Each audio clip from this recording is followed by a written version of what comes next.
كده بقى يا حبايبي خرجت طاجن كفتة داوود باشا من الفرن. بصي ما شاء الله ناشفة وجميلة ازاي. وعملت معاها طاجن رز.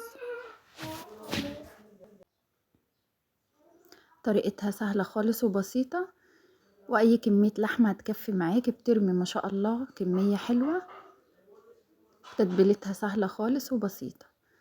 لايك للفيديو بقى، يلا ندخل في الفيديو بتاعنا ونشوف عملنا الطاجن بتاع الكفتة ده ازاي.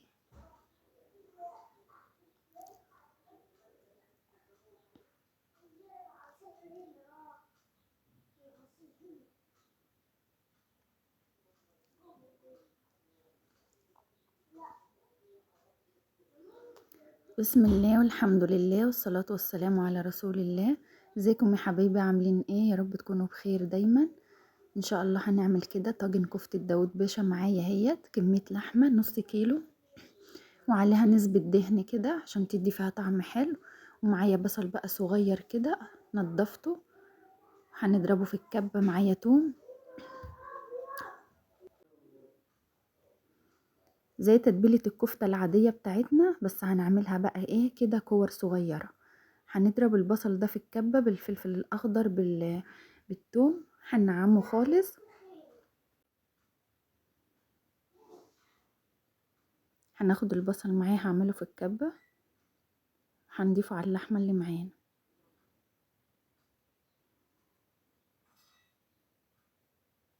تمشي بقى معاكي وجبة لأي حاجة كده، سهلة خالص وبسيطة.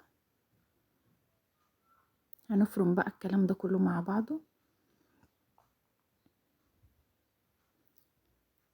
هنضيف البهارات بتاعتها كده، هنبهرها ونخلي ايه ليها ريحة حلوة بالسبع بهارات.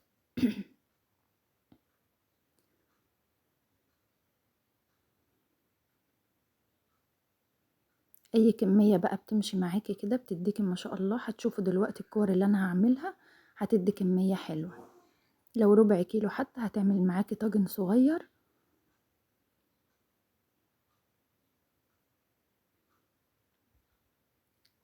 بصي ما شاء الله البصل بالفلفل بالثوم.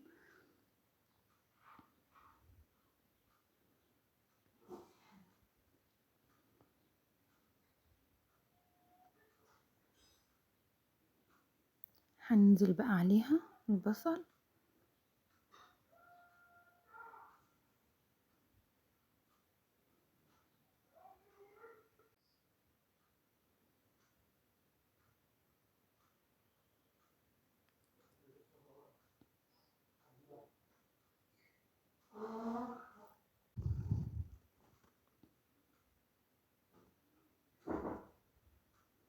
هنضيف بقى معلقة صغيرة فلفل اسود،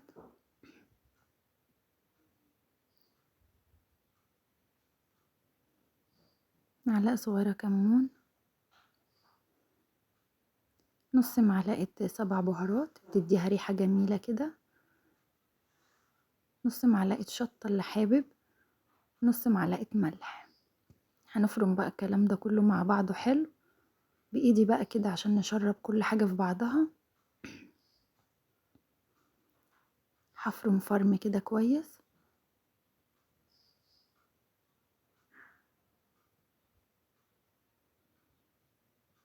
بصي ما شاء الله بقى مع الخضار اللي حطيناه عطت كمية حلوة اهيت.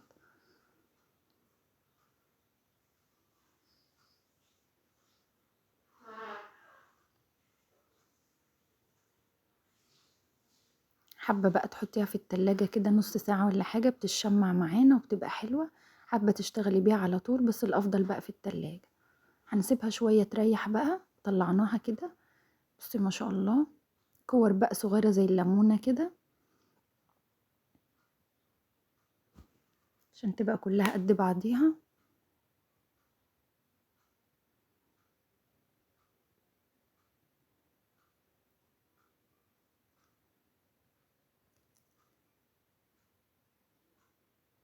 هنعمل لها الدقة بقى كده بالثوم بتبقى حلوة.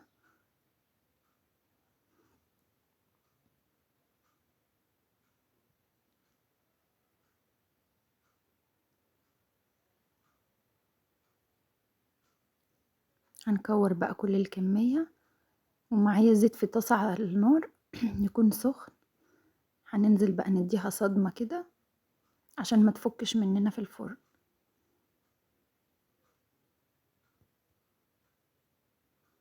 كده بقى معايا طاسة فيها زيت، بصي ساخن معايا اهي الكمية، بسم الله ما شاء الله جميلة اهي. هرصها بقى في الطاسة كده جنب بعضيها.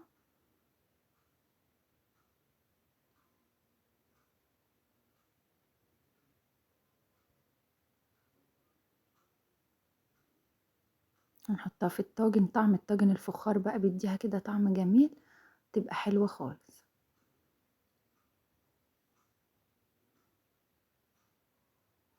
هنهزها كده عشان ما تفكش معانا بالمعلقة قبل ما تشمع بس.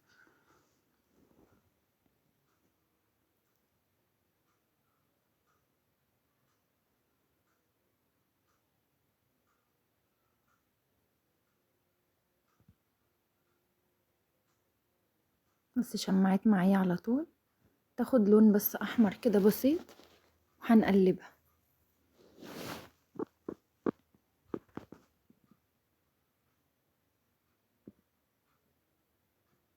بتلون على طول معايا اهيت.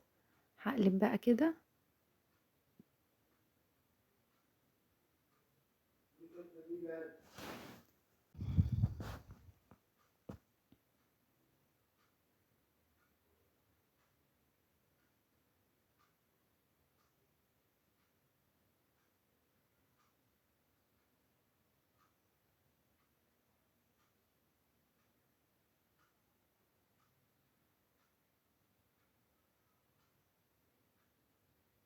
بصي بقى قلبتها على الجنب التاني، هو ده اللون اللي انا عاوزاه.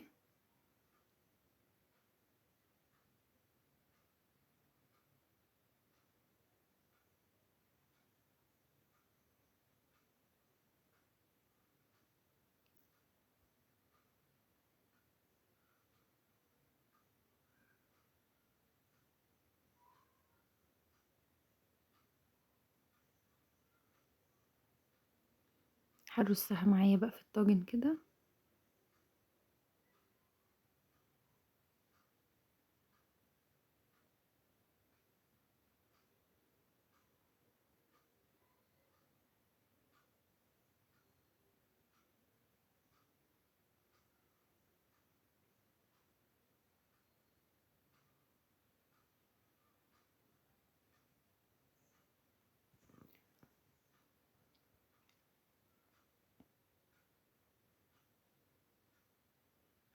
هنضيف باقي الكمية جنبهم كده.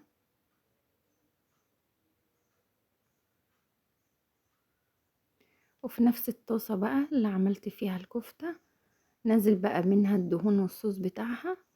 هننزل عليها بدقة التوم اللي عاملينها بقى بتاعت الصلصة بتاعتها. ريحتها بقى جميلة كده مع الصوص اللي نازل من الكفتة.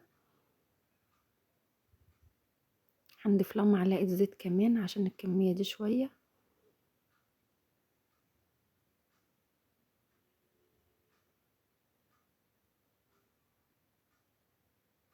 هننزل بقى بالطماطم بتاعتها ونسيبها تتسبك كده ايه، ونضيفها على الكفتة ونحطها في الفرن ان شاء الله.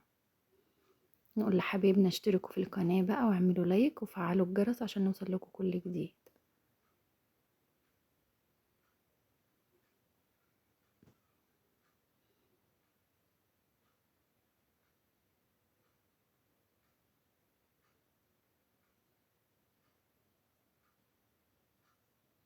نحط لها البهارات بقى، نص معلقة كمون ونص معلقة فلفل اسود ونص معلقة ملح، عشان احنا معانا كفتة برضو حط لها بهارات ما تبقاش حادقة معانا.